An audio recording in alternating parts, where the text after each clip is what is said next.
In a felt tent beneath the endless Mongolian sky, the man who had brought half the world to its knees drew his final breath. August winds whispered across the grasslands of the Ordos region as Genghis Khan lay dying, his weathered hands no longer able to grip the reins that had guided the destiny of nations. Outside his tent, the campfires of his army flickered like earthbound stars, each flame representing warriors who had followed him across continents, through deserts that swallowed armies whole, and over mountains that touched the roof of heaven itself. The universal ruler's eyes, which had gazed upon the burning cities of Khwarezmia and the golden palaces of Beijing, now stared upward through the smoke hole of his tent toward Tengri, the eternal blue sky that had blessed his extraordinary journey. At 65, an ancient age for a man of the steppes, his body bore the accumulated weight of a lifetime spent in the saddle, old wounds from forgotten battles, scars from hunting accidents, and the deep exhaustion that comes from carrying an empire on mortal shoulders. Around his deathbed gathered the men who had helped forge the largest contiguous land empire in human history. His sons, Urjade, Chagatai, Talyui, stood in respectful silence, knowing they were witnessing the end of an era that had reshaped the very map of the known world. The empire their father had built stretched from the shores of the Yellow Sea to the plains of Hungary, from the frozen forests of Siberia to the burning sands of Persia, encompassing more territory than Rome at its height had ever dreamed possible. Yet as his breathing grew shallow, Genghis Khan's thoughts likely drifted not to the cities he had conquered or the treasures that filled his war chests, but to simpler memories. The taste of fermented mare's milk shared around childhood fires, the sound of hoofbeats thundering across virgin grassland, the weight of his first bow in small hands that would one day command the fate of millions. The irony was profound. The man who had terrified sedentary civilizations across 3 continents was dying as he had lived, as a nomad in a simple tent, surrounded by the vast steppes that had shaped his iron will. No palace walls contained his final moments, no golden throne supported his failing frame. He remained, until the very end, a child of the endless grass. As the Khan's breathing ceased and his spirit departed for the eternal hunt in the sky, his generals began implementing the careful plans he had laid for concealing his death from enemies who might see this moment as their salvation. The secret would hold long enough to complete his final conquest, ensuring that even in death, Genghis Khan would command the battlefield. But this ending was also a beginning, for tonight, we journey back to discover how an abandoned child named Temujin rose from nothing to rule everything under heaven. 800 years before our time, the Mongolian plateau stretched like an ocean of grass beneath skis so vast they seemed to swallow the earth itself. Close your eyes and drift back to the year 1162, when winter temperatures plunged to 40 degrees below zero and summer droughts could kill entire herds in a matter of weeks. This was a land where survival demanded perfection, where a single mistake in reading the weather, choosing pasture, or judging an enemy's intentions meant death for entire families. The steppes knew no mercy. Endless grasslands rolled toward every horizon, broken only by the occasional sacred mountain or life-giving river. Here, beneath the eternal blue sky that the nomads called Tengri, scattered tribes moved with the seasons like human tides, following ancient patterns of migration that had sustained their ancestors for countless generations. These were not simple herders but masters of one of history's most demanding lifestyles. Mongol children learned to ride before they could properly walk, their small hands gripping reins while their legs barely reached around their ponies' bellies. By adolescence, they could shoot arrows with deadly accuracy from a galloping horse, navigate by the stars across featureless terrain, and endure days without food while maintaining their strength for battle. The felt tents called jurs dotted the landscape like scattered seeds, each sheltering families bound by blood, oath, and the constant threat of violence. Tribal warfare was not an occasional disruption, but a way of life, raids for horses and revenge, alliance building through marriage and shared enemies, the endless cycle of honor and retaliation that kept the steppes in perpetual motion. Women like Hurulun the Wise possessed influence unknown in the settled civilizations beyond the grasslands, while shamans communed with spirits that dwelt in every mountain, river, and sacred grove. Yet for all their spiritual sophistication, these nomads lived by a code as hard as winter iron. Strength determined survival, loyalty meant everything, and weakness invited annihilation. The Borjigin clan was minor nobility among this confederation of warriors, neither the most powerful nor the least significant of the dozens of tribal groups that shared the vast grasslands. Their herds of horses, sheep, and yaks represented wealth measured not in gold, but in the animals that sustained life itself. Their leader, Yasujay the Brave, had earned his reputation through successful raids against the Tatars, traditional enemies whose very name carried the weight of blood feuds stretching back through generations. In this world where winter could freeze a man solid in his saddle and where tribal alliances shifted like sand in the wind, the greatest warriors were those who could adapt, endure, and strike without warning. In this unforgiving wilderness where survival meant everything and mercy meant death, a child was about to be born who would change the fate of nations. The newborn's tiny fist clutched a clot of blood like a crimson jewel, and the shamans knew they were witnessing an omen of extraordinary violence. Inside Hurlan's felt tent, as autumn winds howled across the Annan River Valley, the child who would one day be called Genghis Khan entered the world marked by destiny. The Mongol shamans gathered around the birthing bed whispered among themselves. Never had they seen a baby born grasping blood so tightly, as if the child refused to release the essence of war itself. Yasujay the Brave, chieftain of the Borjigin clan, gazed down at his newborn son with a mixture of pride and unease. The timing seemed significant. Just days earlier, he had returned victorious from a raid against the Tatars, capturing a warrior chief whose name would now mark his son's identity. The boy would be called Temujin, carrying the name of a defeated enemy like a trophy of his father's prowess. Hurlan, exhausted from childbirth but alert with maternal instinct, studied her baby's fierce expression. Even in his first moments of life, Temujin's eyes seemed to burn with an intensity that unsettled the women attending the birth. His grip on the blood clot was so firm that it took considerable effort to pry his tiny fingers open, revealing the dark crimson mass that the shamans interpreted as a sign from Tengri himself. The old shamans nodded knowingly as they examined the omen.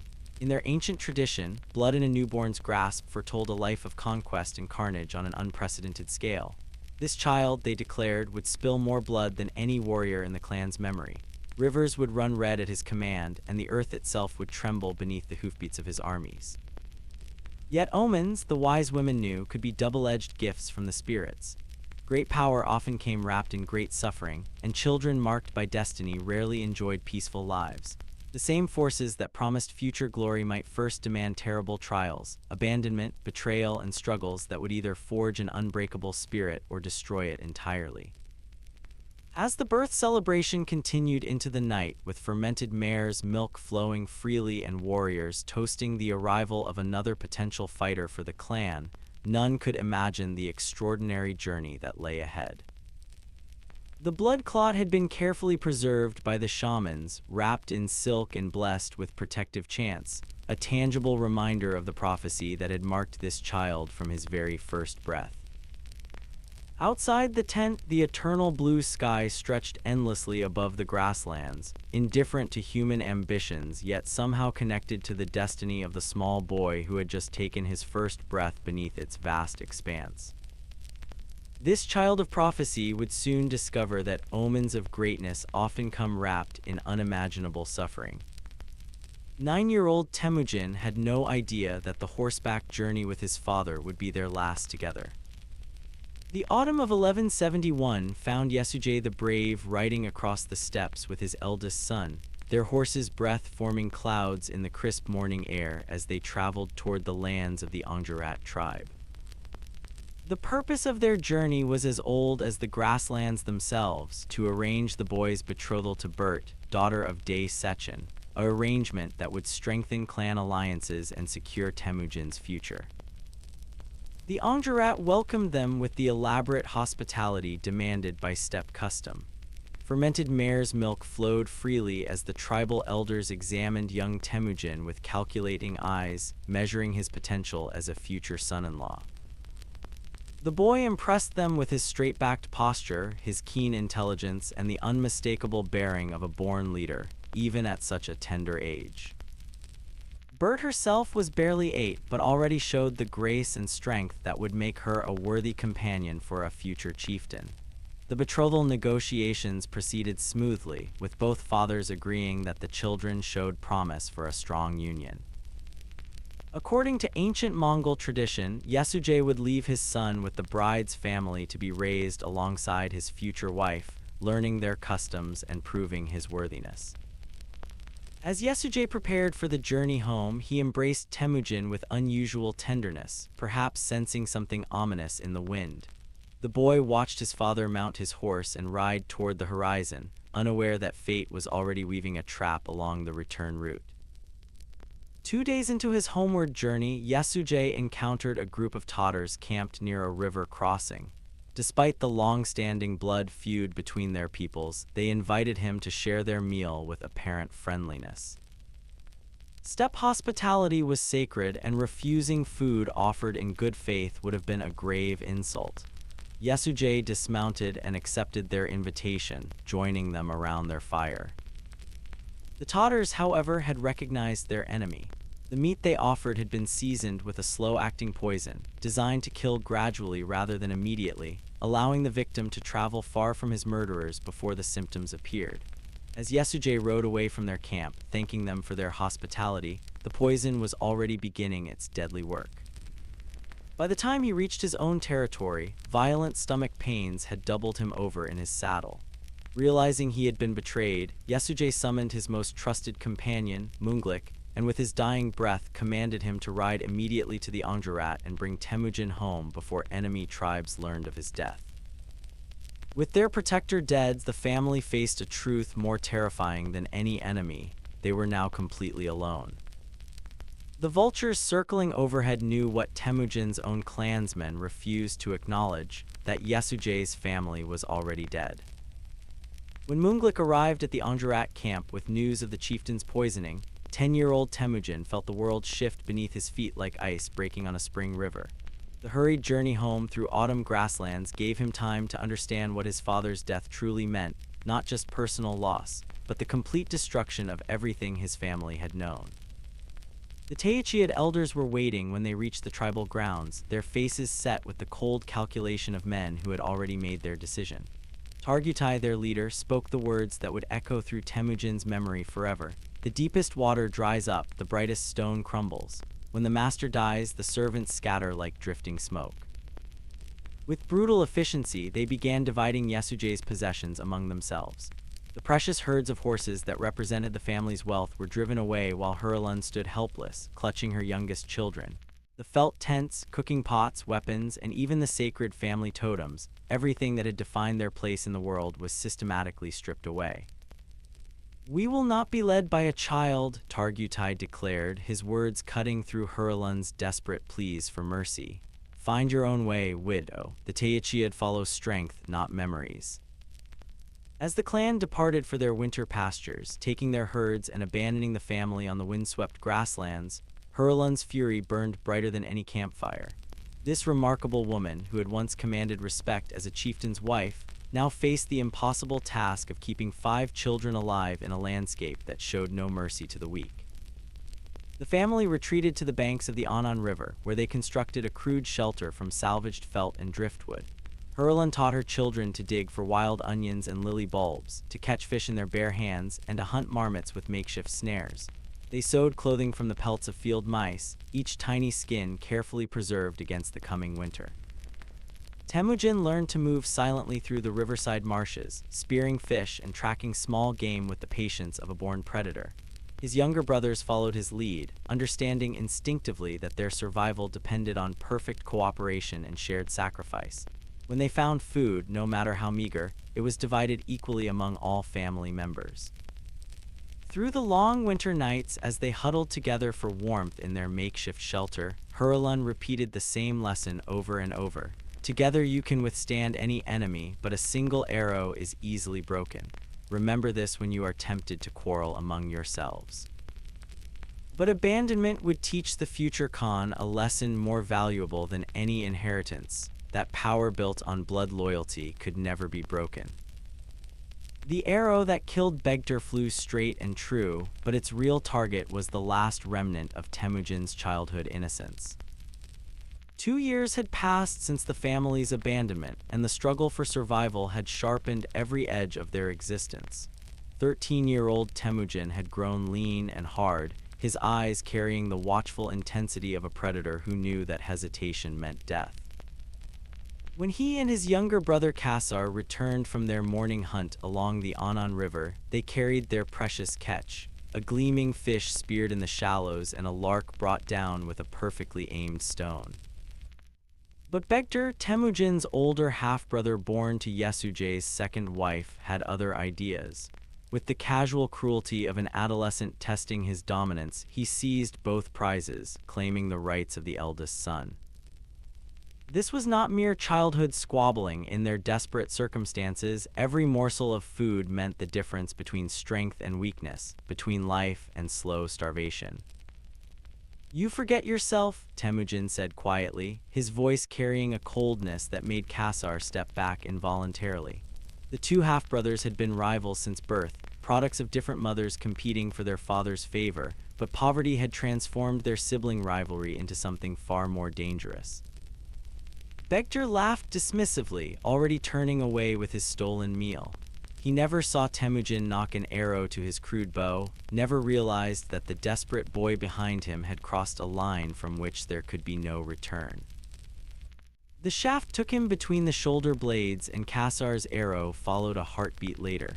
Begter fell forward onto the grass, his blood seeping into the earth that had already drunk so much sorrow from their family. The silence that followed was broken only by the sound of the river flowing past, indifferent to human tragedy. Temujin stared down at his half-brother's body, feeling something fundamental shift within his soul. He had killed before small animals for food, enemies in skirmishes, but this was different. This was kinslaying, one of the most terrible crimes in Mongol law, an act that could result in exile or death if discovered by other tribes. When Hurlan learned what her sons had done, her rage burned hotter than any forge. "You destroyers!" she screamed, her voice carrying across the empty grasslands. "How could you kill your own brother? You are like wild beasts who devour their own kind." Her fury was not just maternal anguish, but the terror of a woman who knew that fratricide would bring even greater disasters upon their already cursed family. Yet even as she mourned Begter's death, Hurlan recognized what the killing had accomplished. Temujin's undisputed authority within the family was now established beyond question. This act of violence would soon pale in comparison to the betrayal that awaited him. The wooden collar pressed against Temujin's neck like the weight of his own funeral shroud, each step a reminder that he was now property rather than a person. Word of Begter's death had traveled faster than wildfire across the steppes, reaching the ears of Targutai and his Taichiad warriors within days. They came for him at dawn, appearing like ghosts out of the morning mist while his family still slept beside the dying embers of their fire. There was no epic battle, no heroic last stand, just a 16-year-old boy overwhelmed by seasoned warriors who had been waiting years for this moment of revenge. The king they locked around his neck was a masterwork of calculated cruelty. Carved from heavy birchwood and fitted with iron clasps, it prevented him from lying down properly, drinking easily, or feeding himself without assistance. The collar's weight forced him to walk with his head thrust forward like a beast of burden, while its width made passing through doorways a careful negotiation that reminded him constantly of his captivity. Day after day, Targutai's men paraded their prize through the scattered camps of the Taichiad Confederation.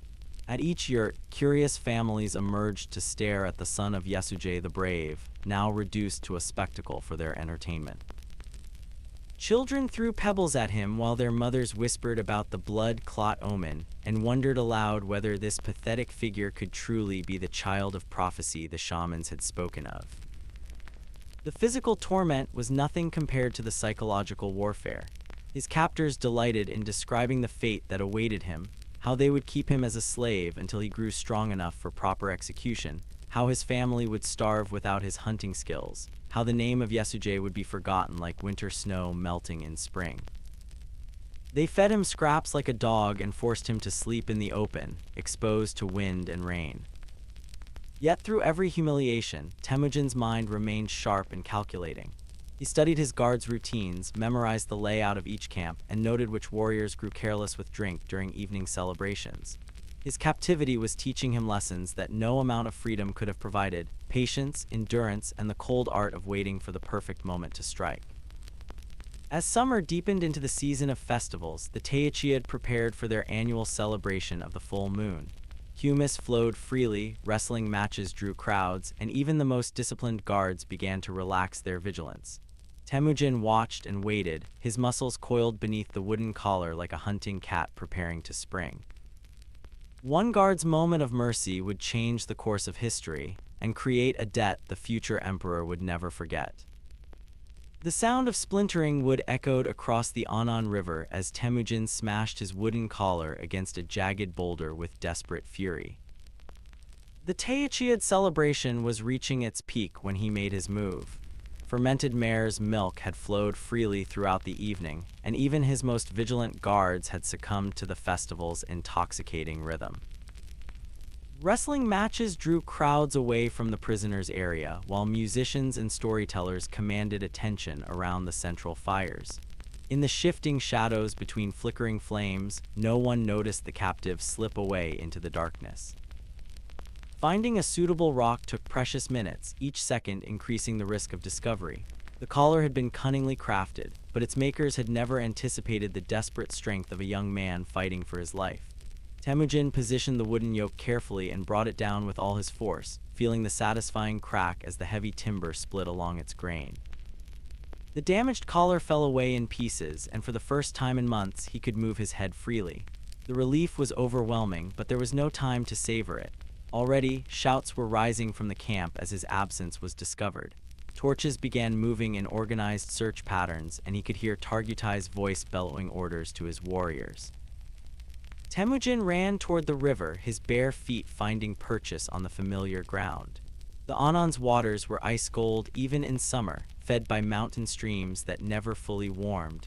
He waded out until only his nose and eyes remained above the surface, positioning himself among the reeds and driftwood that lined the riverbank. The current tugged at his body, threatening to sweep him downstream, but he held his position with the patience learned through months of captivity. The search parties spread out along both banks, their torches casting dancing shadows on the water. Warriors splashed through the shallows, probing reed beds with spear points, while others examined every boulder and fallen tree that might conceal a fugitive. The hunt continued through the night, drawing ever closer to his hiding place. Then Sorganshira appeared directly above him, a veteran warrior whose keen eyes had tracked dozens of enemies across these very grasslands. Their gazes met for a heart-stopping moment, predator and prey frozen in mutual recognition. Temujin's life hung on the whim of a man who had every reason to claim the reward for his recapture. Instead, Sorganshira looked away and called out to his companions, "Nothing here but river weeds and fish." He moved on without a backward glance, leaving the fugitive trembling in the cold water with questions that would haunt him for years.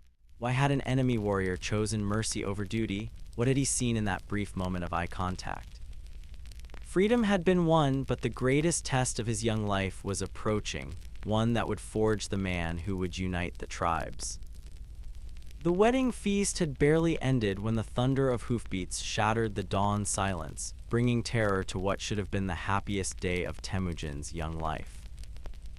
3 years had passed since his escape from the Taoiseach, 3 years of slowly rebuilding his family's strength and reputation among the scattered tribes. When he finally returned to claim Bert from her father Day Sechin, the reunion was everything the childhood betrothal had promised. She had grown into a woman of remarkable beauty and intelligence, with eyes that sparkled with both gentleness and steel, the perfect complement to a future leader's ambitions. The Anggerat welcomed their prospective son-in-law with elaborate ceremony. Bert herself seemed pleased with the match, recognizing in the lean young warrior the same intensity that had marked him as a child. Their wedding celebration lasted 3 days, filled with traditional competitions, storytelling, and the ritual sharing of fermented mare's milk that sealed their union under the eternal blue sky. As wedding gifts flowed between the families, one present stood out above all others: a magnificent black sable coat of extraordinary quality and value. The lustrous fur caught light like captured moonbeams, and its craftsmanship spoke of wealth that could purchase armies or forge alliances with the most powerful khans. Bert's father presented it with solemn ceremony, explaining that such a treasure deserved to be worn only by the truly great. Temujin understood immediately that this was far more than a wedding gift. It was political capital in the form of fur and silk, a tool that could open doors and secure the support his growing ambitions would require. The coat represented hope for the future, a tangible symbol that his family's fortunes were finally turning toward prosperity and power. The newlyweds established their camp along the Senger River, where they spent their first weeks of marriage learning each other's rhythms and building the partnership that would sustain them through the trials ahead. Bert proved herself a formidable ally, offering counsel that combined feminine intuition with shrewd political insight. Together, they began planning how to rebuild the influence that Yasuge's death had destroyed, but their happiness made them careless. The Merkits had been watching and waiting, nursing old grievances that stretched back to Yasuge's youth. Decades earlier, Temujin's father had stolen Hurulun from her original Merkit husband, an act of bride theft that demanded vengeance according to steppe custom. Now they saw their opportunity for revenge, not just against Yasuge's memory, but against his son's future. The raiders struck in the gray hour before dawn, when sleep runs deepest and guards grow careless. Their war cries split the morning air like thunder as 300 warriors descended upon the small camp with devastating efficiency. There was no time to organize resistance, no opportunity for heroic defenses, only chaos, terror, and the sickening realization that everything was about to be lost again. To save his wife, the young warrior would need allies, and this need would lead him to forge the first bonds of his future empire. The black sable coat that had been a wedding gift would now become the key to Temujin's first lesson in the brutal mathematics of steppe politics. With Bert's screams still echoing in his memory and the Merkit raiders disappearing toward the northern forests with their prize, 18-year-old Temujin faced a stark reality. He possessed neither the warriors nor the reputation to challenge 300 seasoned fighters alone. Rage burned in his chest like molten iron, but he forced himself to think with the cold calculation of a leader rather than the desperate fury of a wronged husband. The precious sable coat became his diplomatic weapon. Wrapping the magnificent fur carefully in felt, he rode north toward the lands of the Carates, seeking Togrul Khan, his father's old-blood brother. The journey took him across windswept grasslands where every shadow might conceal enemies, but desperation drove him forward with relentless purpose. Togrul's court was a revelation of what nomadic power could achieve. Hundreds of felt tents surrounded the Khan's elaborate pavilion, while vast herds of horses and cattle grazed under the watchful eyes of armed herdsmen. When Temujin was finally granted audience, he approached the aging Khan with the careful respect due to a man who commanded 20,000 warriors. "I bring you this humble gift," Temujin said, presenting the sable coat with both hands, "and ask you to remember the oath you swore to my father." The coat's lustrous black fur seemed to absorb light in the dim interior of the Khan's tent, its obvious value speaking louder than any words of supplication. Togrul examined the offering with practiced eyes, running his fingers through the impossibly soft fur while considering the young man before him. "Your father was my Anda, my blood brother," he said finally. "His enemies are my enemies. This gift shows proper respect and your cause is just. I will be your right hand in this matter." But Togrul's support came with conditions. The campaign must be a joint effort, not a Carate conquest. This led Temujin to seek out his childhood friend Jamukha, who now commanded a significant following among the Jadaran tribe. Their reunion carried the easy warmth of shared memories, but underneath lay the subtle tension of two ambitious young men measuring each other's growth and potential. Jamaka agreed to join the expedition, bringing his own warriors to what would become a formidable alliance of nearly 10,000 riders. The three leaders spent days planning their approach, studying the terrain where the Merkits had taken refuge and coordinating their attack to prevent the captives from being harmed in the fighting. When they finally rode north toward the Merkit strongholds, it marked Temujin's first experience commanding a large military force, and his first taste of the political complexity that would define his rise to power. Victory brought his wife home, but she carried a secret that would haunt their family and reveal the pragmatic heart of a future emperor. The child stirring in Bert's womb carried either the blood of her husband or the shame of her captivity, and Temujin's response would define the kind of leader he would become. The rescue had succeeded beyond all hopes. The combined forces of Temujin, Jamaka, and Togrul Khan had struck the Merkit camps like lightning, scattering the raiders and recovering not only Bert but dozens of other captives taken in previous raids. When Temujin found his wife in the chaos of the burning camp, their reunion was everything he had prayed for during the long months of separation. But victory carried a bitter complication. Within weeks of her return, Bert's condition became unmistakable. She was with child. The timing was impossible to ignore. Her captivity had lasted nearly 9 months, long enough for the pregnancy to belong to either her husband or her captors. In the harsh mathematics of steppe culture, where bloodlines determined inheritance and legitimacy, this uncertainty threatened everything. Tribal custom was clear on such matters. A child of uncertain paternity, especially one potentially fathered by enemies, should be cast out or killed to preserve the purity of the family line. The shame of rape was considered to taint not just the victim but any offspring that resulted, creating permanent stains on tribal honor that could never be cleansed. Bert herself suffered agonies of doubt and self-recrimination. Despite being an innocent victim of bride theft, she felt the weight of tribal judgment and feared that her husband would reject both her and the child she carried. The pregnancy that should have been a blessing had become a source of constant anxiety, threatening to destroy the marriage they had fought so hard to preserve. Yet when the boy was born and named Jachai, meaning guest or visitor, Temujin made a decision that stunned the tribal elders and revealed the revolutionary thinking that would later reshape his empire. Without hesitation or qualification, he claimed the child as his own firstborn son, entitled to all the rights and honors of legitimate inheritance. "This is my son," he declared to anyone who questioned Jachai's paternity. "Blood alone does not make a family, loyalty does." The statement was radical in its implications, challenging fundamental assumptions about kinship and inheritance that had governed steppe society for generations. This pragmatic approach to family reflected a broader philosophy that would later extend to his military and political organization. Competence and devotion would matter more than birth or background in Temujin's growing circle, creating opportunities for advancement that drew talented individuals from across the tribal spectrum. The decision also deepened his bond with Bert, who recognized that her husband's support represented not just personal loyalty, but a willingness to defy convention for the sake of those he loved. This pragmatic approach to family would soon reshape his approach to power itself and set him on a collision course with traditional tribal leadership. Word of the Merkit victory spread across the steppes like wildfire, but it was not the battle itself that captured attention. It was the young leader who had dared to challenge the ancient rules of blood and birth.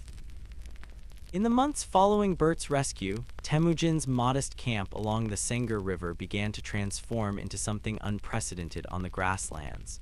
Warriors arrived not in tribal groups but as individuals, drawn by stories of a leader who judged men by their abilities rather than their ancestry. Former slaves, youngest sons with no inheritance, skilled fighters from defeated clans, all found welcome at his fires. The transformation was visible in every aspect of camp life. Where traditional khans surrounded themselves with blood relatives and hereditary nobles, Temujin's inner circle included men like Jelmi, a blacksmith's son whose loyalty had been earned through shared hardship, and Subutai, barely 16 but already showing the tactical brilliance that would one day terrify Europe. These were not men born to power, but individuals who had seized it through merit. His revolutionary approach to leadership created fierce devotion among his followers. When traditional Khans distributed plunder according to rigid hierarchies that favored the well-born, Temujin rewarded based on service and sacrifice. Warriors who fought bravely received honors regardless of their tribal origins, while commanders who showed cowardice faced demotion even if they carried noble blood. The practical results were undeniable. Training exercises in his camp achieved levels of discipline and coordination that amazed visiting dignitaries. His warriors moved with the precision of a single organism, responding to subtle signals that allowed complex maneuvers impossible for loosely organized tribal forces. Word spread that Temujin's relatively small army could defeat much larger traditional forces through superior organization and mutual trust. Stories of his generosity became legendary. When his warriors brought him captured herds, he would distribute them with calculated fairness that ensured even the humblest follower received meaningful rewards.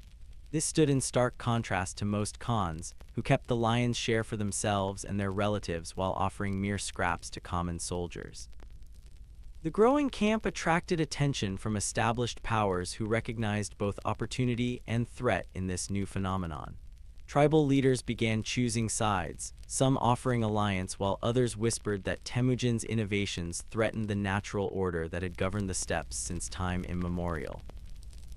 Among those watching with increasing unease was Jamaka, his childhood friend and recent ally. The successful rescue of Bert had strengthened both their reputations, but their approaches to leadership were beginning to diverge in ways that made future conflict inevitable. Where Jamaka maintained traditional aristocratic structures, Temujin was creating something entirely new, a meritocracy wrapped in nomadic traditions. But success brought scrutiny, and his blood brother Jamaka was beginning to see him not as an ally, but as a rival who threatened everything he believed in.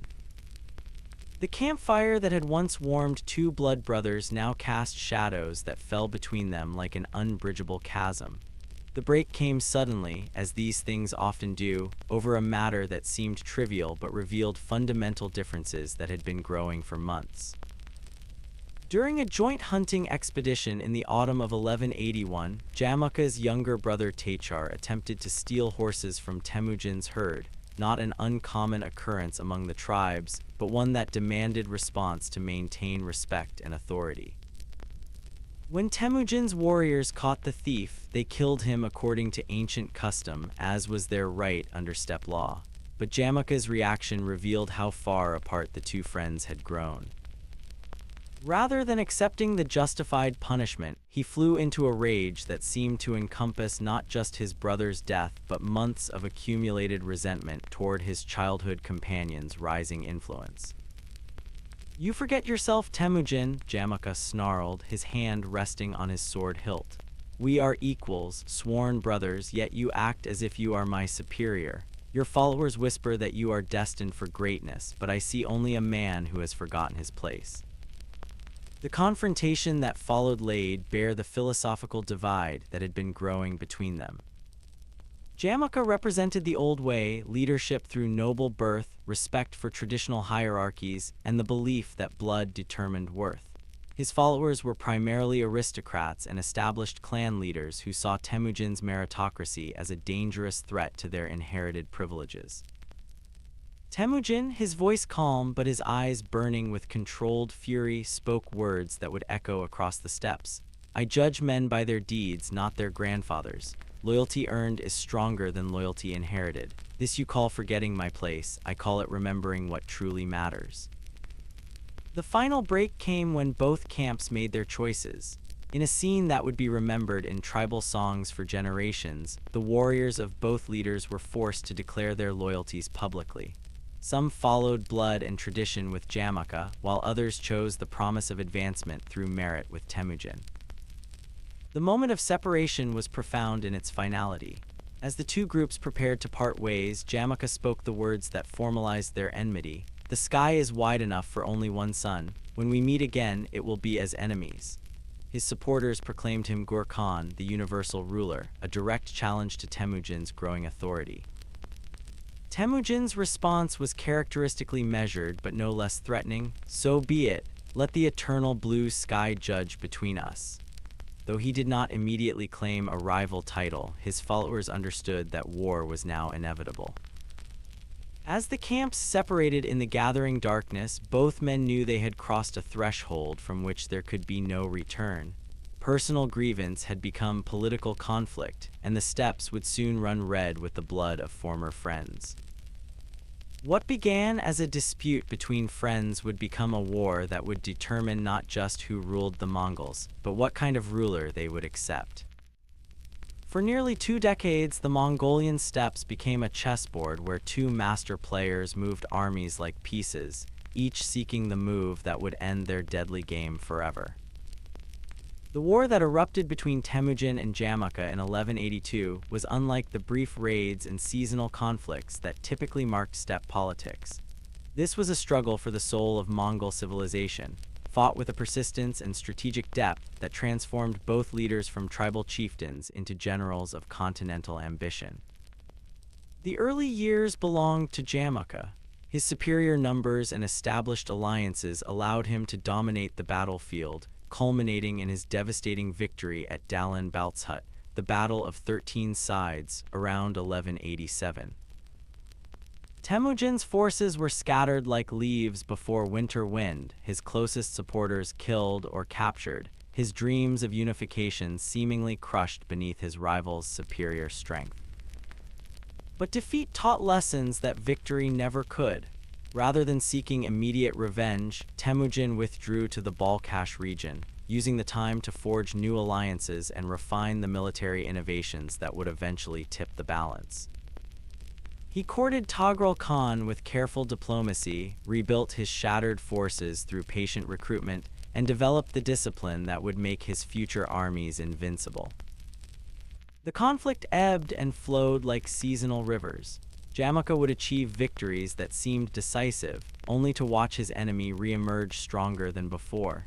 Temujin learned to retreat strategically, preserving his core forces while his opponent exhausted himself chasing shadows across the endless grasslands. Each campaign taught him new lessons about logistics, loyalty, and the psychology of command.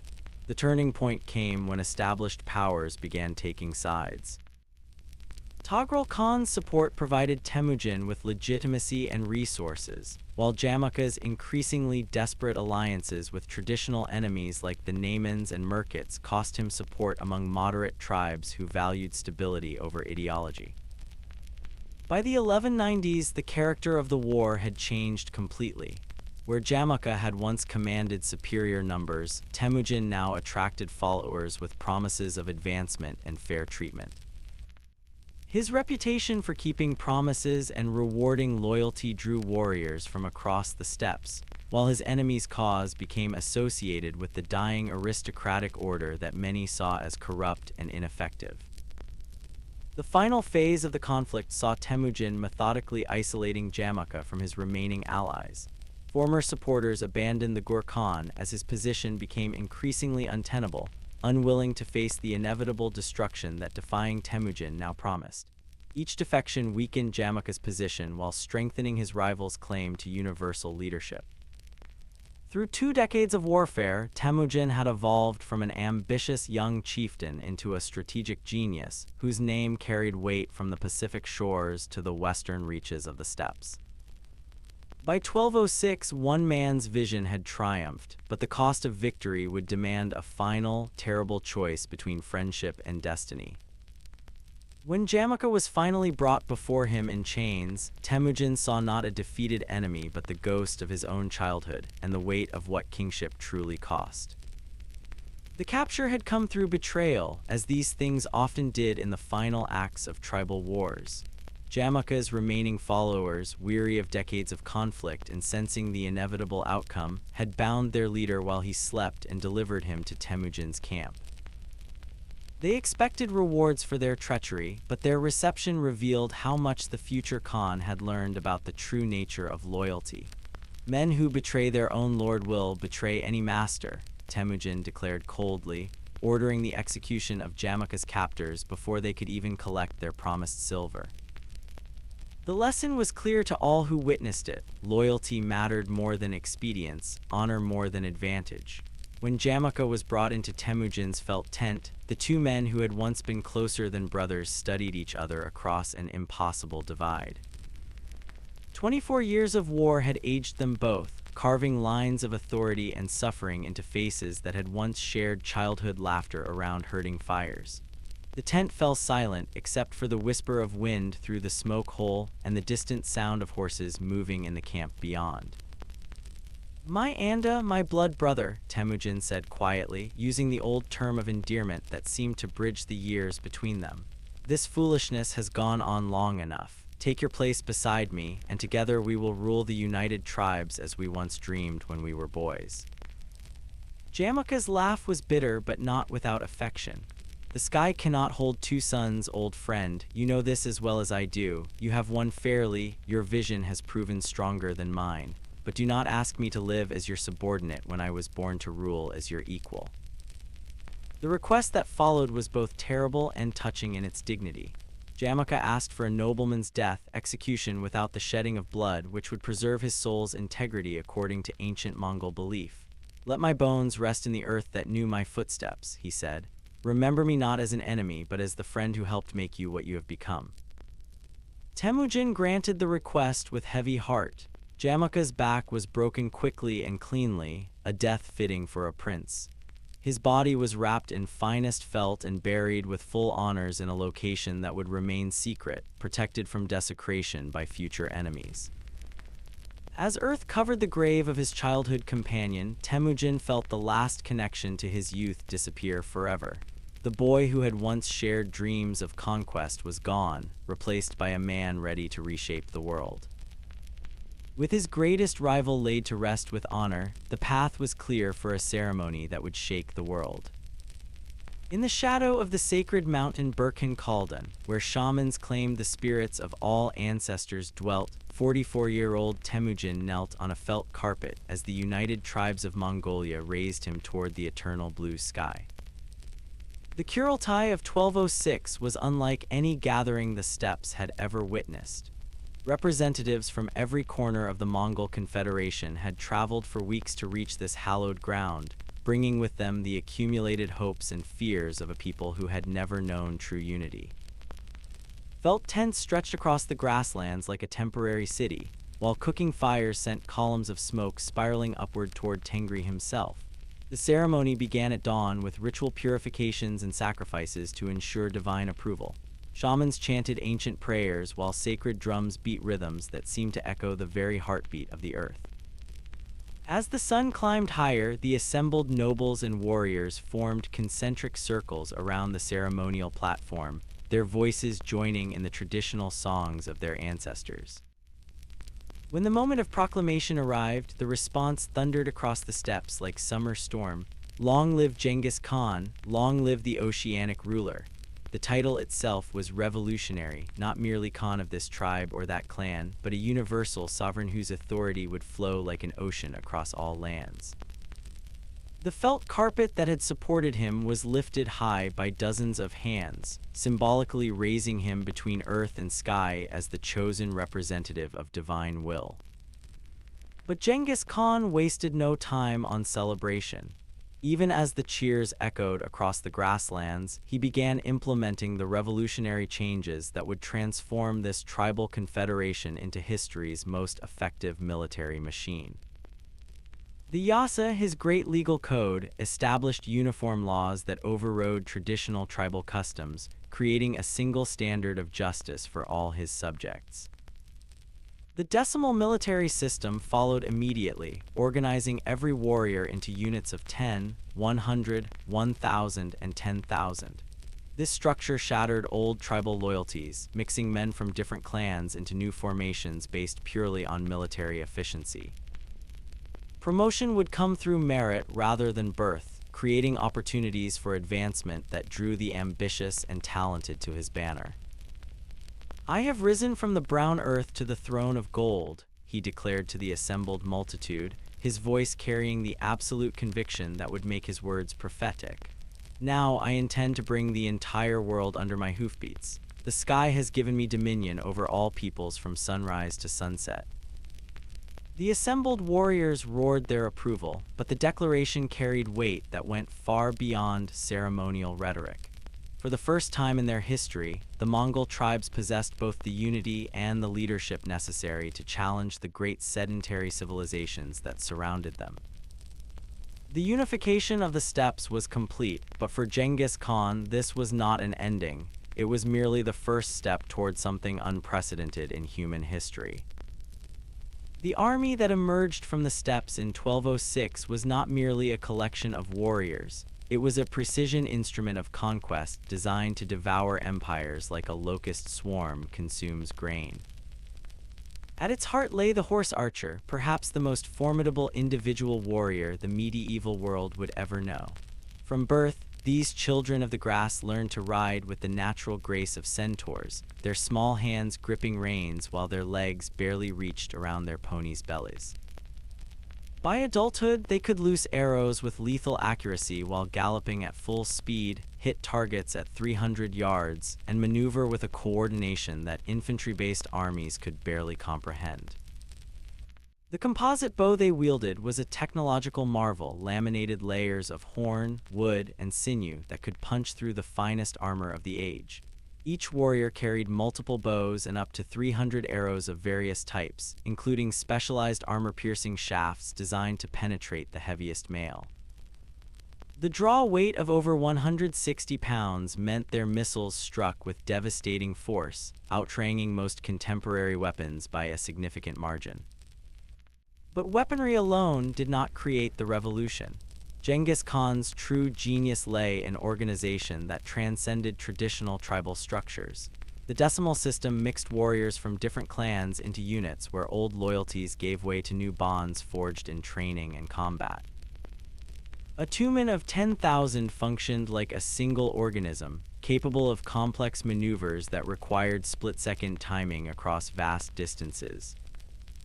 Discipline was absolute and impartial.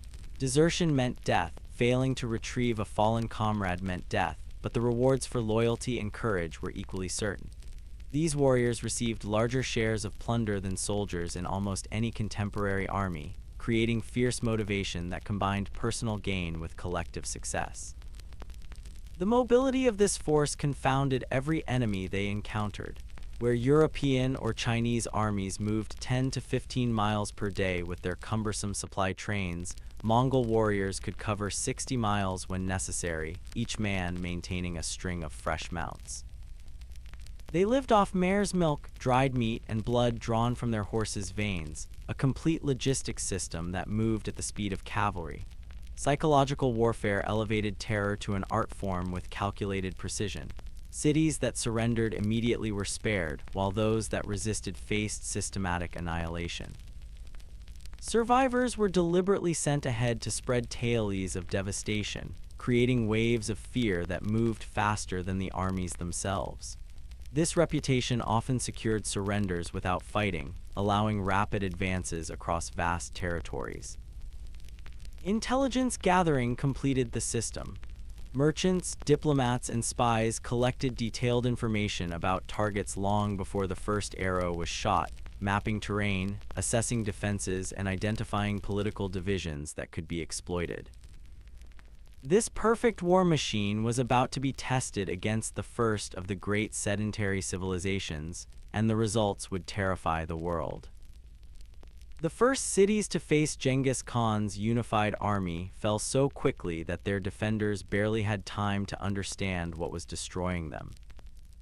The Western Xia, masters of the lucrative Silk Road trade routes through the Gobi Desert, became the testing ground for the Khan's revolutionary military machine.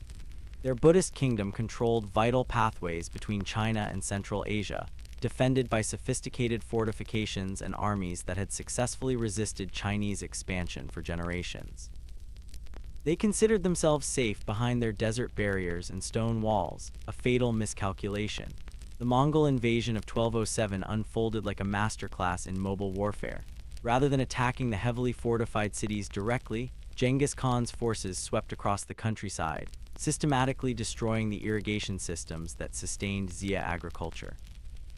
Wells were poisoned, granaries burned, and entire populations driven into the fortress cities, creating refugee crises that strained defenses beyond breaking point. When the siege of Karakoto began, the defenders witnessed tactics they had never imagined. Mongol engineers, many of them Chinese defectors who brought crucial expertise, diverted rivers to flood the city's foundations while siege engines hurled stones and fire with relentless precision. The psychological warfare was equally devastating. Prisoners from captured outlying settlements were driven before the attacking forces, forcing defenders to watch their own people die beneath Mongol arrows. The Xia kingdom's collapse by 1209 sent shockwaves across East Asia, but it was merely preparation for the greater prize that lay beyond the Gobi, the mighty Jin dynasty that ruled northern China. Here was a civilization of breathtaking wealth and sophistication, protected by armies numbering in the hundreds of thousands and fortifications that had withstood siege for centuries. The Jin emperor dismissed early Mongol raids as mere barbarian nuisance, a mistake that would cost his dynasty everything. When Genghis Khan launched his full invasion in 1211, the response revealed how completely the settled world underestimated what was coming for them. At the Battle of Yehuling, a Jin army of over 500,000 faced approximately 100,000 Mongol warriors. The Chinese forces, trained for static warfare and reliant on infantry formations, were completely unprepared for the fluid tactics that followed. Through a series of feigned retreats and coordinated flanking maneuvers, the Mongols split their enemies into manageable segments and destroyed them piecemeal, killing an estimated 60,000 Jin soldiers while suffering minimal casualties themselves. The fall of Zhongdu, modern Beijing, in 1215 after a brutal siege marked the effective end of Jin resistance in northern China. When the starving defenders finally surrendered, the systematic looting that followed filled Mongol war chests with treasures that defied imagination, while the execution of all officials and military officers sent an unmistakable message to future enemies. But these campaigns were merely preparation for a confrontation that would unleash destruction on a scale the world had never seen. A single governor's greed for gold would trigger a war that would reshape the Islamic world and echo through the corridors of history for 7 centuries.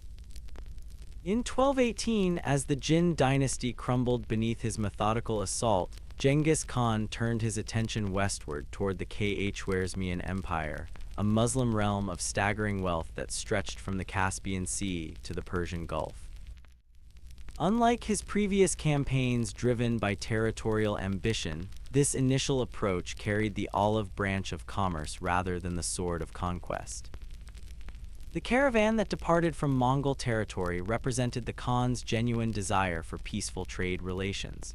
450 merchants, many of them Muslims familiar with Khwarezmian customs, carried goods worth enormous sums: silk, silver, furs, and jade that could finance armies or build palaces.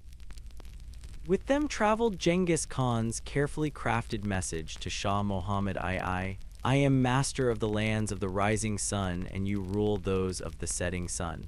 Let us conclude a firm treaty of friendship and peace. The reception seemed promising initially. Shah Muhammad, recognizing the potential wealth such trade could bring, responded with diplomatic courtesy and valuable gifts. For a brief moment, it appeared that the greatest nomadic power and one of Islam's mightiest empires might forge an alliance that could reshape Eurasian commerce. But at Otrar, a border city where the Sirdarya River marked the edge of Khwarezmian territory, disaster waited in the form of Inalchuq Khan, the provincial governor whose avarice would prove more destructive than any earthquake. When the rich caravan arrived at his gates, he saw not diplomatic opportunity but personal enrichment waiting to be seized. The accusations of espionage that Inalchuq leveled against the merchants were transparent pretexts for theft. Despite their protests of innocence and diplomatic immunity, all 450 traders were executed in cold blood, their goods confiscated for the governor's personal treasury. The systematic slaughter was carried out with bureaucratic efficiency that made it even more chilling. these were not warriors dying in battle, but merchants murdered for their purses. When news of the massacre reached Genghis Khan, he responded with the measured diplomacy of a leader seeking peaceful resolution. The embassy he dispatched included 3 high-ranking officials led by a Muslim ambassador, carrying demands for justice and compensation. Their mission was to determine whether the atrocity represented official Khwarezmian policy or merely one governor's criminal excess. Shah Muhammad's response sealed the fate of his empire. Rather than punishing Inalchuq and offering reparations, he ordered the execution of the lead ambassador and the humiliating mutilation of his companions, their beards burned off in deliberate violation of Mongol cultural taboos before they were sent home as living messengers of contempt.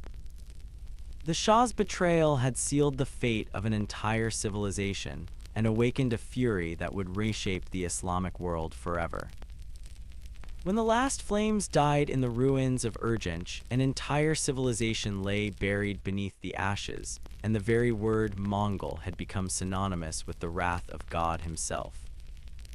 The army that Genghis Khan assembled for his Persian campaign in 1219 was unlike anything the world had seen, possibly 200,000 warriors drawn from every corner of his growing empire, supported by Chinese siege engineers and guided by an intelligence network that had spent months mapping every fortress and weakness of the Khwarezmian realm. This was not mere conquest but methodical annihilation, planned with the precision of a master craftsman and executed with the ruthlessness of divine judgment. Otrar fell first, as justice demanded. The siege lasted 5 months, but the city's fate had been sealed the moment Inalchuq murdered the merchants. When the walls finally crumbled, Genghis Khan reserved special attention for the greedy governor. Molten silver was poured into Inalchuq's eyes and ears, a death that symbolized his fatal obsession with precious metal while serving as a warning that would echo across every remaining Khwarezmian stronghold. Bukhara, jewel of Islamic learning and culture, discovered that walls built to resist human armies meant nothing against enemies who fought with the fury of natural disasters. The city's outer defenses collapsed within days under the methodical assault of siege engines operated by captured Chinese engineers. When the garrison attempted a desperate breakout, Mongol light cavalry hunted them down like wolves pursuing scattered sheep. The psychological warfare that followed Bukhara's capture became legendary in its calculated cruelty. Genghis Khan himself rode into the Great Mosque, declared himself the flail of God sent to punish the Muslims for their sins, and ordered the city's notables to reveal their hidden treasures. After thoroughly looting everything of value, the Mongols employed the surviving population as human shields for their assault on Samarkand, driving thousands of civilians before their advancing forces. Samarkand's massive walls and garrison of 100,000 soldiers had withstood sieges for generations, but even this seemingly impregnable fortress fell within days. The city's Turkish mercenaries attempted to surrender separately, believing they could negotiate favorable terms with their fellow nomads. Genghis Khan had them all executed, sending an unmistakable message that betrayal of any kind would be met with death. The systematic destruction that followed each conquest defied comprehension. At Merv, archaeological evidence suggests a population decline of over 90%. At Nishapur, after the city revolted and killed a Mongol general who was the Khan's son-in-law, the retribution was so complete that separate piles were reportedly made of men, women, children, and even animals, a methodical slaughter that erased one of Persia's greatest cities from the map. The sophistication of Persian irrigation systems, built over centuries to sustain agriculture in arid lands, was systematically destroyed, turning fertile farmland into desert that would never fully recover.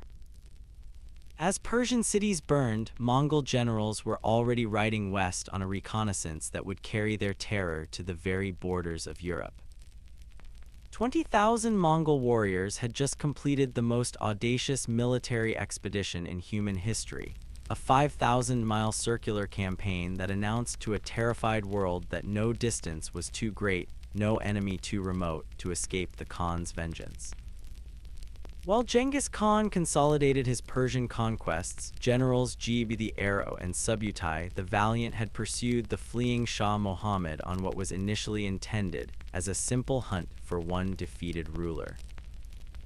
But as their quarry fled westward through the Caucasus Mountains, the pursuit transformed into something far more significant, a reconnaissance in force that would carry Mongol arms into territories their ancestors had never imagined. The Caucasus kingdoms fell like dominoes before this unexpected storm. Georgia's proud Christian warriors, veterans of crusades and Byzantine campaigns, discovered that their heavy cavalry tactics were useless against enemies who struck like lightning and vanished like smoke. The mountain fortresses that had protected these lands for centuries proved meaningless against forces that moved faster than news of their approach. When the Mongol detachment emerged from the mountain passes onto the Russian steppes in 1223, they entered a world completely unprepared for what was coming. The princes of Kiev, Galicia, and Chernihiv had heard vague rumors of distant disasters in Khwarezmia, but the idea that those same destroyers could appear on their own doorstep seemed impossible. The response revealed both the strengths and fatal weaknesses of medieval Christendom. A grand alliance formed with impressive speed. Russian princes, Cuman Khans, Polish nobles, and other Slavic warriors united in common cause against the eastern threat. Their combined army numbered perhaps 80,000 men, a formidable force by any standard of the age. But at the Kalka River near the Sea of Azov, numbers meant nothing against tactical superiority. The battle began with the Mongols' signature feigned retreat, drawing the overconfident Allied cavalry into a disorganized pursuit across broken ground. For 9 days, the Europeans chased what they believed to be a beaten enemy, their formations becoming increasingly scattered and exhausted. When Jib and Subutai finally turned to fight, their enemies discovered they had been led into a carefully prepared trap. The fresh Mongol forces struck from multiple directions simultaneously, using coordinated archery to break up the Allied formations before closing with sabers and lances. The slaughter was absolute. Contemporary chronicles claimed that only 1 in 10 Allied warriors survived the disaster. The psychological impact was perhaps even more devastating than the military defeat. For the first time, the heartlands of Eastern Europe had been invaded by forces that seemed to appear from nowhere and fight with tactics that defied every military convention the region knew. After completing their circuit back to Mongolia, the two generals brought Genghis Khan detailed intelligence about the lands and peoples they had encountered. This reconnaissance had revealed new worlds to conquer, but first, the Khan had unfinished business with old enemies closer to home. At 65, an age when most warriors had long since traded their swords for peaceful hearths, Genghis Khan mounted his horse one last time to settle an account that had festered for 20 years. The Western Xia had tested his patience once too often. Despite their formal submission in 1209, they had repeatedly failed to provide the troops and tribute demanded for his campaigns against Khwarezmia and Jin China. Their excuses grew more transparent with each broken promise, pleas of poverty from a kingdom that controlled the lucrative Silk Road trade, claims of military weakness from rulers who maintained substantial armies for their own defense. When their latest refusal reached his court in 1226, Genghis Khan's response was swift and terrible. "They will learn the cost of breaking faith with the master of the world," he declared, his weathered hands already reaching for the reins that would carry him to his final war. Age had not diminished his fury. If anything, the accumulated weight of decades had compressed his anger into something harder and more focused than the passionate rage of youth. The army that followed him into Xia territory was smaller than the vast hosts he had led against Persia and China, but it moved with the terrible precision of a machine perfected through decades of conquest. Every warrior knew this might be their Khan's last campaign, lending the expedition an urgency that transcended mere military necessity. The siege of Zhongxing, the Xia capital, began in the harsh winter of 1226 and stretched into the blazing summer of 1227. The city's defenders, fighting with the desperation of men who knew no mercy awaited them, resisted with surprising tenacity. Month after month, the siege engines hurled stones against walls that refused to fall, while disease and exhaustion took their toll on both armies. It was during this prolonged siege that the Khan's legendary constitution finally began to fail. Whether from illness, injury, or simply the accumulated burden of a lifetime spent in the saddle, his strength ebbed visibly as summer deepened. His generals urged retreat, suggesting the campaign could be completed by his sons, but Genghis Khan refused to abandon the field. "I have never left a battle unfinished," he whispered from his tent, his voice carrying the same iron will that had united the tribes and terrorized half the world.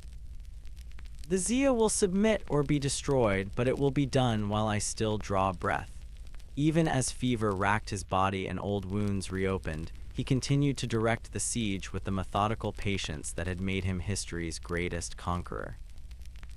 The city's fall came just as his life ebbed away, a final victory that would forever link his name with the complete destruction of enemies who dared defy him. Even as his body failed, the Khan's mind remained fixed on destiny and the secret that would die with him. The greatest secret in history died with Genghis Khan in August 1227, and 800 years later, the earth still guards his resting place with absolute silence. As the Zia capital finally surrendered and the last flames died in its palaces, the Khan breathed his final breath in the felt tent where he had spent so many nights planning the conquest of the world. The timing seemed ordained by Tengri himself, victory and death arriving together like twin messengers from the eternal blue sky that had blessed his extraordinary journey from abandoned child to master of nations. But even in death, Genghis Khan would defy his enemies one final time.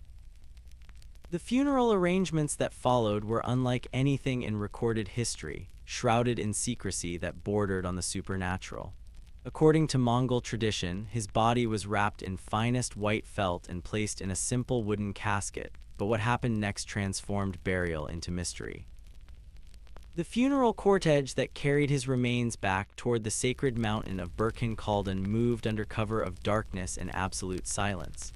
No drums beat, no mourning songs echoed across the steppes. Only the muffled sound of hoofbeats on grass marked the passage of history's most feared conqueror toward his final rest. The procession avoided all settlements, traveling through empty wilderness where no curious eyes could witness the route they followed. The measures taken to preserve secrecy defied comprehension. Every person who encountered the funeral procession, herders, travelers, even wild game hunters who happened to cross their path, was killed immediately and without explanation. The escort itself was divided into multiple groups, each knowing only a small portion of the overall plan, ensuring that no single individual could reveal the burial location even under torture. When the burial was complete, the death squads turned on each other in carefully orchestrated eliminations that removed every witness to the Khan's final resting place. The handful of survivors who returned to announce the completion of their mission carried orders to spread deliberate misinformation about the burial site, creating false trails that would confuse future treasure hunters and grave robbers. According to the most persistent legends, 1,000 horses trampled the burial ground until no trace remained of disturbed earth, while a river was diverted to flow over the site, erasing even the possibility of future discovery. The location became one of the most closely guarded secrets in human history, known perhaps to a dozen men who carried it to their own graves. This extraordinary concealment reflected deeper Mongol spiritual beliefs about the power of sacred places and the importance of protecting the spirits of great leaders from disturbance. The Khan's grave was not hidden from mere superstition, but from a profound understanding that some secrets were too dangerous to reveal. His body might be hidden forever, but the empire he built was just beginning to reveal its true scope to an unsuspecting world. The sons of Genghis Khan would prove that his death was not an ending but a transformation, unleashing forces that would make their father's conquests seem like mere preparation for the storm to come. The succession that followed the Khan's death revealed the wisdom of his careful planning. While tribal custom might have favored his eldest son Joachai, the question of paternity that had shadowed the boy's birth created complications that Genghis Khan had anticipated. Instead, the Kurultai of 1229 selected Urgide, whose diplomatic skills and administrative genius made him the ideal ruler for an empire that was about to expand beyond all previous boundaries. Under Urgide's capable leadership, the Mongol war machine resumed its devastating advance on multiple fronts simultaneously. In the west, his nephew Badu Khan led the conquest of Europe that would bring Hungarian and Polish knights to their knees at Mohyl and Legnica. The campaigns that followed carried Mongol reconnaissance forces to the very gates of Vienna, sending shockwaves through medieval Christendom that would echo for generations. The Middle East faced an even more catastrophic reckoning. Hulagu Khan, Genghis Khan's grandson, led the campaign that would forever alter the Islamic world. When Baghdad fell in 1258 and the last Abbasid caliph was trampled to death in carpets to avoid spilling royal blood, it marked the end of the Islamic Golden Age and the destruction of libraries and institutions that had preserved human knowledge for centuries. In the east, the completion of the Chinese conquest proceeded with methodical inevitability. The Song dynasty, despite commanding vast resources and sophisticated technology, could not withstand the combined pressure of Mongol armies attacking from multiple directions. Under Murk Khan and later Kublai Khan, Chinese resistance finally crumbled, bringing the world's most populous and advanced civilization under nomadic rule. At its territorial peak around 1279, the empire stretched from Korea to Hungary, from Siberia to Burma, encompassing roughly 22% of the world's total land area. Trade routes that had been disrupted for decades reopened under Mongol protection, creating the first truly global economy and facilitating exchanges of goods, ideas, and technologies that would reshape human civilization. Yet even as the empire reached its greatest extent, the seeds of fragmentation were already visible to those who knew where to look. The administrative challenges of governing such vast territories with different languages, religions, and customs strained even the sophisticated systems Genghis Khan had created. Distance began to weaken central authority, while local conditions demanded increasingly autonomous responses. The death of Murk Khan in 1259 during the conquest of Song China triggered the first serious succession crisis since the empire's founding, pitting brother against brother in a civil war that would fundamentally alter the nature of Mongol unity. Under his sons, the empire would grow larger still, but even at its height, cracks were already beginning to show. The empire that had conquered half the known world died not from a single mortal blow, but from 1,000 small wounds that slowly drained away the lifeblood of unity Genghis Khan had forged in fire and iron. The beginning of the end came with the succession crisis following Murk Khan's death in 1259. For the first time since the Great Kurultai of 1206, brothers fought brothers for the supreme throne, splitting the empire between Kublai Khan's supporters in the east and Erik Berk's traditionalist faction in the west. Though Kublai eventually prevailed, the civil war shattered the mystique of Mongol invincibility and established a precedent for future fragmentation. Kublai's decision to move the capital from Karakoram to Beijing symbolized the growing divide between the nomadic heartland and the sedentary territories the empire had absorbed. His establishment of the Yuan dynasty in China represented the triumph of administrative necessity over traditional values, creating a ruler who was more Chinese emperor than Mongol Khan. The steps that had forged his ancestors' iron discipline became distant memories as palace life softened the warrior edge that had made conquest possible. By 1300, the unified empire existed only in name. The four great Khanates, Yuan China, the Ilkhanate in Persia, the Golden Horde in Russia, and the Chagatai Khanate in Central Asia, functioned as independent states connected mainly by shared ancestry and fading cultural memories. Each faced unique challenges that pulled them further from their common origins and toward integration with their subject populations. The ecological foundation of Mongol power was crumbling simultaneously. The onset of the Little Ice Age reduced the productivity of the Eurasian steppes, limiting the size of horse herds that sustained nomadic military advantages. Harsh winters and persistent droughts forced many traditional nomads to abandon their ancestral lifestyle, weakening the recruitment base that had fed the empire's armies for generations. Disease delivered perhaps the most devastating blow. The Black Death that swept across Eurasia in the 1340s traveled along the very trade routes the Mongols had protected and expanded. The pandemic killed between 30 and 60% of the population in many regions, devastating the demographic foundation of imperial power while disrupting the commercial networks that had sustained Mongol prosperity. One by one, the successor states succumbed to local forces they could no longer control.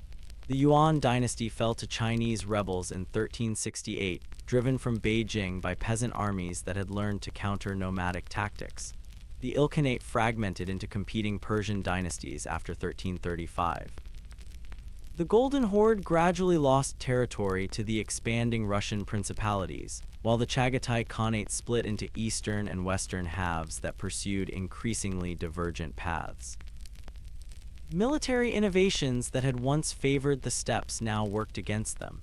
Gunpowder weapons, improved infantry tactics, and better organized sedentary armies gradually neutralized the advantages that composite bows and cavalry mobility had provided.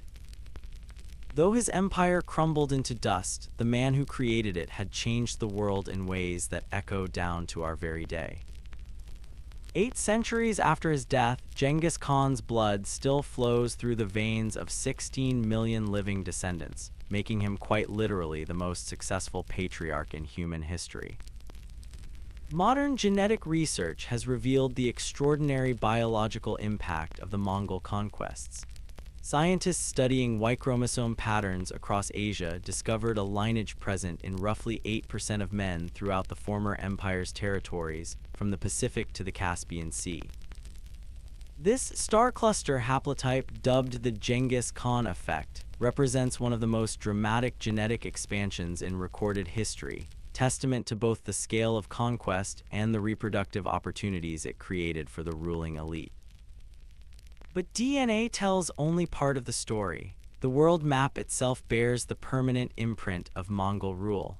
Many modern borders in Central Asia follow divisions originally established by the empire's administrative system. The distribution of Turkic languages across Eurasia largely reflects population movements triggered by Mongol campaigns, while archaeological evidence continues to reveal the demographic transformations wrought by 8 centuries of imperial rule.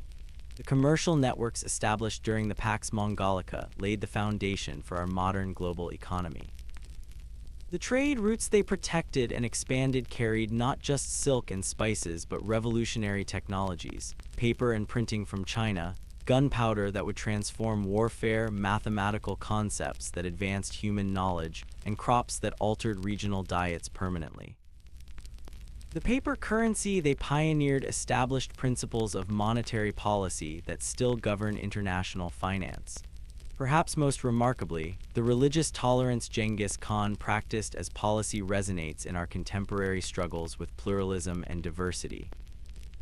His declaration that he distinguished no merit between faiths and enforced respect for all religions created unprecedented opportunities for intellectual exchange that enriched human civilization immeasurably.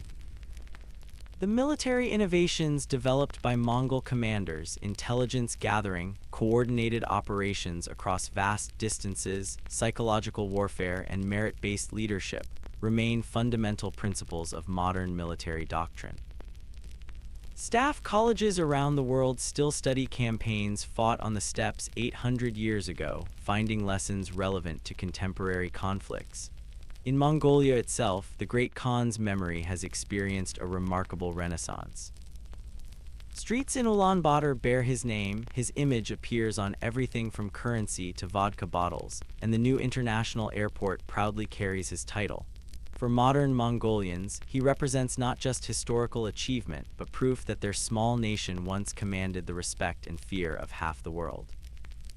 The vision of Eurasian unity that Genghis Khan briefly realized continues to inspire leaders and dreamers across the region. From the Russian concept of Eurasia to China's Belt and Road Initiative, echoes of his continental ambitions shape contemporary geopolitics in ways both subtle and profound.